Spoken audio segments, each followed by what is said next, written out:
আমি তো এদিকে তোর বড় ক্ষতি করে ফেললাম।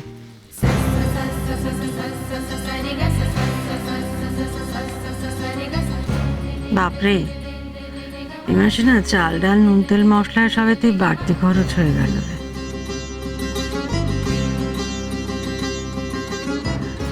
জগন্নাথ দেবের ভোগ দুবার করে রাঁধতে হলো কি না। বড় বৌমা নিজে থেকে বলেছিল সব দায়িত্ব নেবে, আমিও ভরসা করে ছাড়লুম। তারপরে যা দেখলুম সে তো ঠাকুরকে দেওয়া যায় না।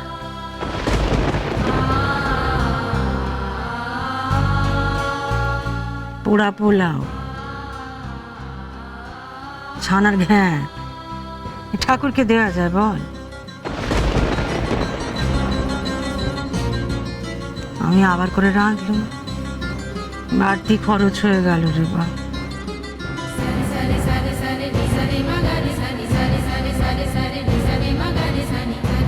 ওদিকে তাকাস নে বা, ও দোষ কোথায়? সংসারের ছোটখাটো ব্যাপারে মন দেওয়ার সময় কোথায় বল? সারা পৃথিবীর উদ্ধার কাজের ভার ভগবান ওর উপরে দিয়ে তো ধরাধামে পাঠিয়েছে না। এই সমস্ত সংসার সামলানো, হিসেব ঢালা এ ভবানীর মতো অশিক্ষিত মেয়ে মানুষদের কাজ বা।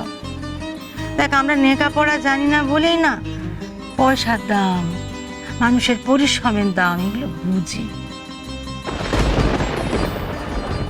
নিশিত্রে তো যে কটা টাকা বাড়তি খরচ হয়ে গেল, আমি সামনের মাসের মাসকাবারি খরচ থেকে কমিয়ে দেবো রে বা। মা, তুমি যা ভালো বুঝেছো করেছো, সবই তো তোমার। না রে নিশিত, আমি তো দেখি তুই কিভাবে রক্ত জল করে রোজগার করে আনিস। সেই পয়সা অপচয় হলে মায়ের মনে বড় লাগে রে। কেউ বুঝুক না বুঝুক, আমি তো মা।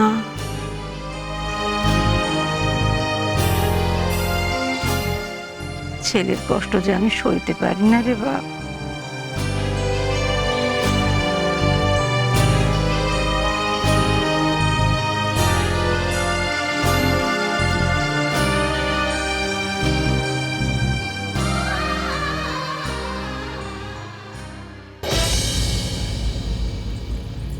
কোথায় গেছিলি? হ্যাঁ, আমাকে না বলে কোন বন্ধুর বাড়ি গেছিলি তুই? আমি ফেরা অবধি সবুর করা যাচ্ছিল না? কি এমন পড়া জানাচ্ছিল তোর? হ্যাঁ, বন্ধু? ও হ্যাঁ হ্যাঁ, বন্ধুই তো বটে।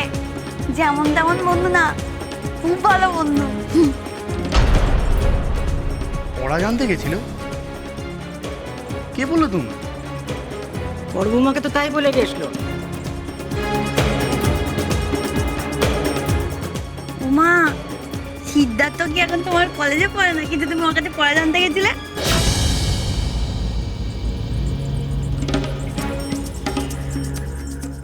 সিদ্ধার্থ সে ওখানে করতে গেল?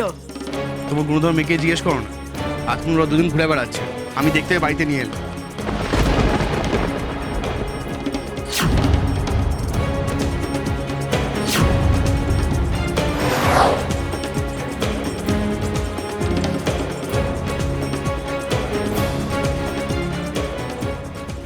বারণ করেছিলাম, আমি বারণ করেছিলাম তো যে বের আগে মেলামেশাটা না করতে। তোরা কি চাস রে? কি চাস তোরা? মাকে না মেরে ছাড়বি না? না ওর খুশি করছে না তোকে। মা মা মা, আমি কিছু জানি না। মা, কথাটা একবার শোনো। কি শুনবো? কি শুনবো কি তোর কথা? মা, আমি যা করেছি সব বড় বৌদির কথাতেই করেছি।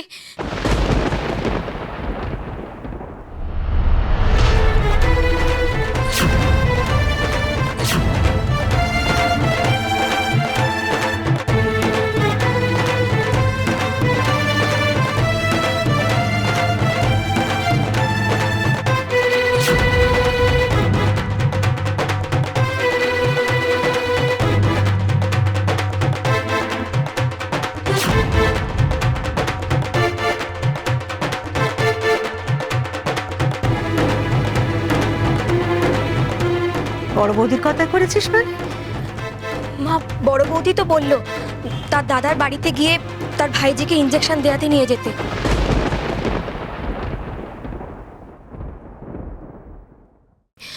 যেহেতু তার দাদা এখন এখানে নেই, তাই একটা ছেলে হিসাবে সিদ্ধার্থকে ডেকে নিতে।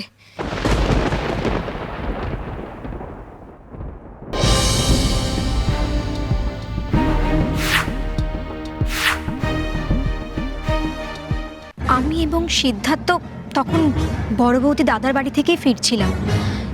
এই সময় মেজদা আমাদের দেখে ফেলে। মা, সোমা মিথ্যে বলছে।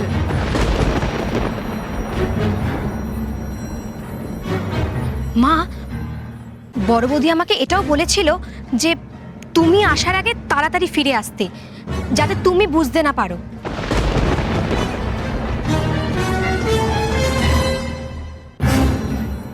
মা, ও মিথ্যে বলছে। আপনি আমার বৌদিকে ফোন করুন, জিজ্ঞেস করুন যে ও ওই বাড়িতে গেছিল কিনা।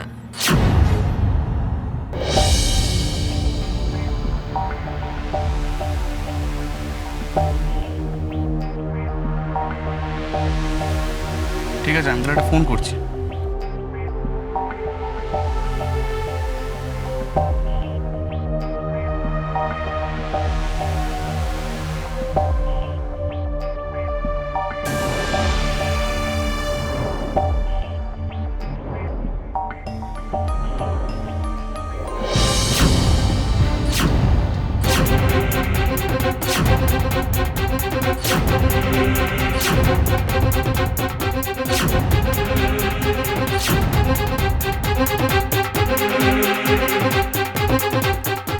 ফোন করে কোনো লাভ নেই মেজদা।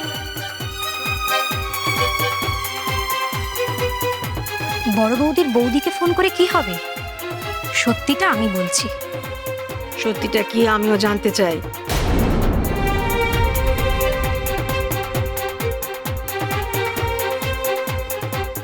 সোমা, তুই ভয় না পেয়ে সত্যি করে বলতো কি হয়েছিল? কি আর হবে বড়দা, বড় বৌদি বোধহয় চায় তোমাকে নিয়ে আলাদা হয়ে যেতে।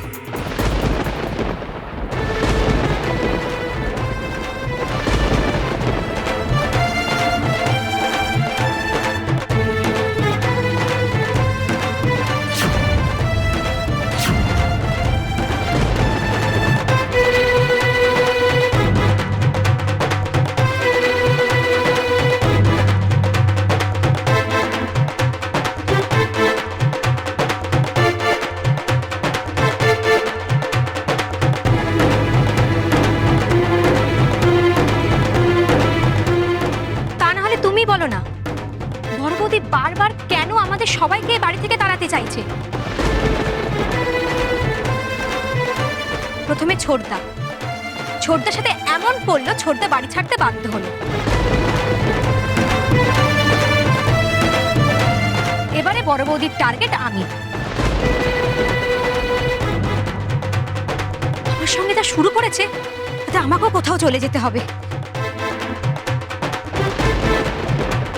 সোমা, আমার ধৈর্যের পরীক্ষা নিসনি। যা বলতে চাস খোলাখুলি বল। মা, বড় বৌদি যখন আমার কাছে এসে বলল তার দাদার মেয়েকে হাসপাতালে নিয়ে যেতে আর সঙ্গে সিদ্ধার্থকে নিয়ে নিতে, মা তখন আমি খুব সরল মনে রাজি হয়েছি। কিন্তু বুঝতে পারিনি এই সবটা বড় বৌদির একটা প্ল্যান। আমি চলে যাওয়ার পর বড় বৌদি নিশ্চয়ই তার বৌদিকে ফোন করে বলেছে যে এই বাড়ি থেকে যদি কেউ ফোন করে বলে যে আমি তার সঙ্গে গেছিলাম কিনা, সে যেন পুরো ব্যাপারটা অস্বীকার করে যায়। আর দেখো মা, সেই জন্যই বড় বৌদি কিন্তু বারবার তার বৌদিকে ফোন করতে বলছে।